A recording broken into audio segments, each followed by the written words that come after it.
जय विश्व बंधु।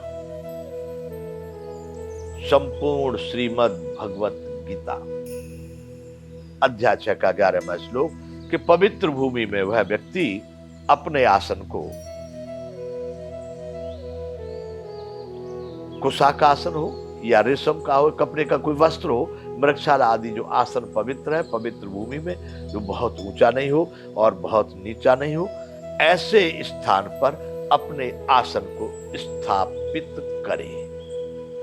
उस परमात्मा में समाहित होने के लिए, उस ध्यान योग में परमात्मा के संपर्क को बनाने के लिए ऐसा आसन लगावे। ये अध्याय 6 का 11वां श्लोक पूरा होता है। अब अध्याय 6 का 12वां श्लोक है। उस आसन पर बैठ के कैसे वो ध्यान योग के माध्यम से कैसे साधन करे, भगवान को पाने के लिए क्या करे, ऐसा आसन लग गया। अब वह आसन लगा लिया गया पवित्र भूमि में, जो बहुत ऊंचा नहीं बहुत नीचा नहीं, अच्छे वस्त्रों को बिछा करके उस पर आसीन होने के लिए वह आसन का स्थापन हो गया। 11वें श्लोक में 12वां श्लोक है, तत्र एकाग्रमं मनः कृत्वा यत चित्तेन्द्रिय क्रिया उपवस्य आसने युज्यात योगम आत्म विशुद्धये।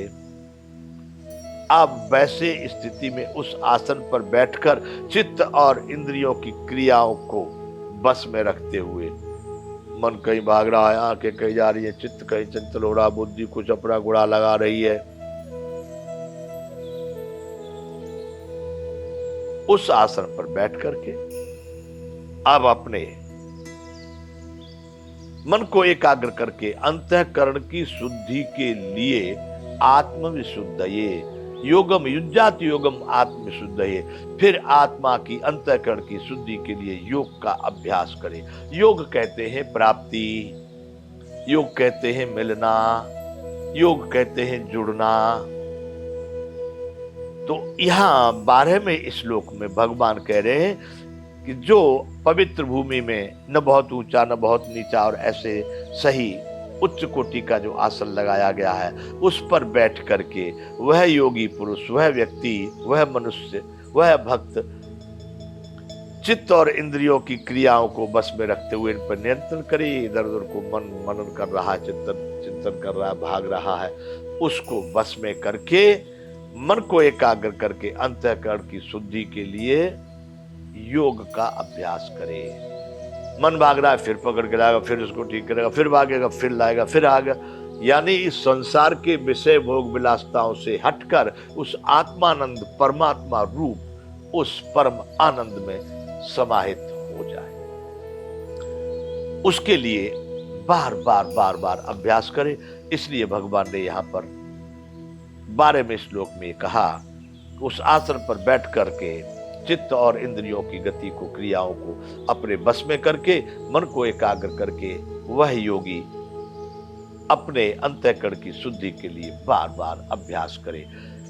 अध्याय 6 का 12वां श्लोक पूरा हुआ। अब अध्याय 6 का 13वां श्लोक है, समम काय शिरोग्रीवम धारयन अचलम स्थिरः संप्रेक्ष्य नासिकाग्रम स्वम दिशा अवलोकयनम। संप्रेक्ष्य नासिका के अग्रभाग को देखता हुआ ये आसन लगाया। कैसे बैठने का है, भगवान ध्यान योग में उसकी विधि को बता रहे, कैसे बैठना चाहिए, कैसे क्या करना है उसमें बैठ के।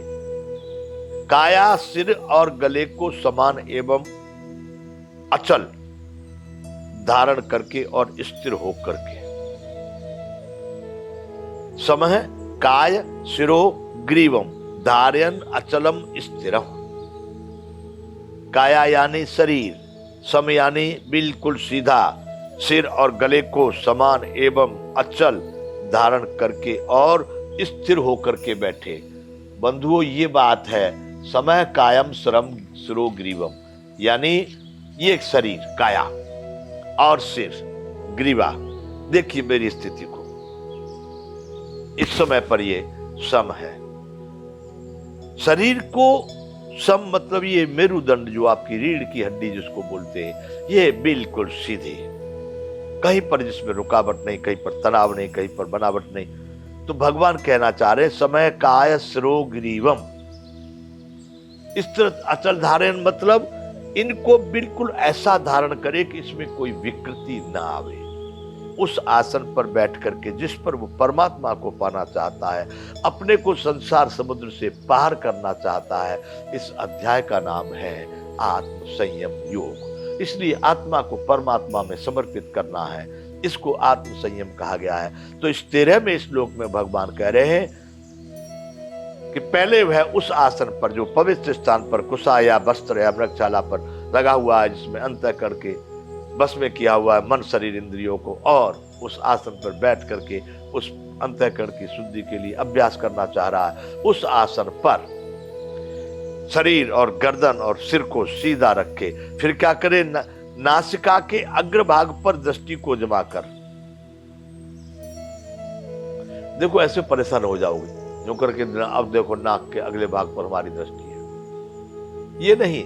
अपने ध्यान की मुद्रा से जो देखने की तुम्हारी जो सामर्थ्य है, उसको आप यहाँ पर नाक के अगले भाग पर ले आए। यानी जो कुछ आपकी मन की चंचल गतियां हो रही है, उसको भी आपने यहीं पर धारण कर दिया। दृष्टि का मतलब आंखें बंद करके भी आप देख लेते हैं, आंख बंद कर, तो वो ध्यान वाली जो दृष्टि है, ऐसे करके तो परेशान हो जाओगे। नासिका के अग्रभाग पर दृष्टि जमा कर, मतलब जो ध्यान की देखने की जो तुम्हारी सामर्थ्य है, उसको केवल आपने केंद्रित कर दिया नासिका के अग्रभाग पर, अन्य दिशाओं को न देखता हुआ। फिर वो न इधर को देखेगा, न इधर को देखेगा, न उधर को। एक ध्यान योग की, शरीर सीधा, गर्दन सीधा, सिर सीधा, और दृष्टि आपकी नासिका के अगले भाग पर, इधर उधर को न देखता हुआ। इसी में भगवान आगे 14वें श्लोक में, अध्याय 6 का 14वां श्लोक, इसी में आगे बढ़ा रहे हैं। प्रशांतात्मा विगत भव ब्रह्मचारे वृत्ति स्थित है, मन सम्य मच्चित्त युक्त आसीत मत पर है। इन दोनों श्लोकों का एक साथ मगर अर्थ करते हैं तो ब्रह्मचारी के व्रत में स्थित, भाव रहित तथा भली बात शांत अंतःकरण वाला सावधान योगी, मन को रोककर मुझ में चित्त वाला और मेरे परायण होकर स्थित होवे। उस आसन पर बैठा,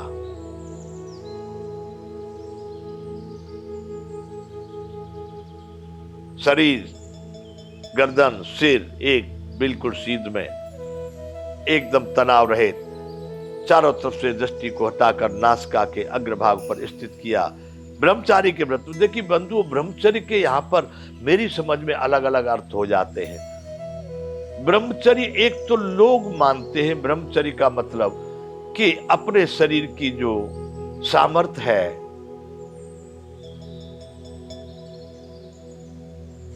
जो संतति उत्पन्न करने की सामर्थ्य है, उसको सदैव क्षीण न होने देना, उसको सदैव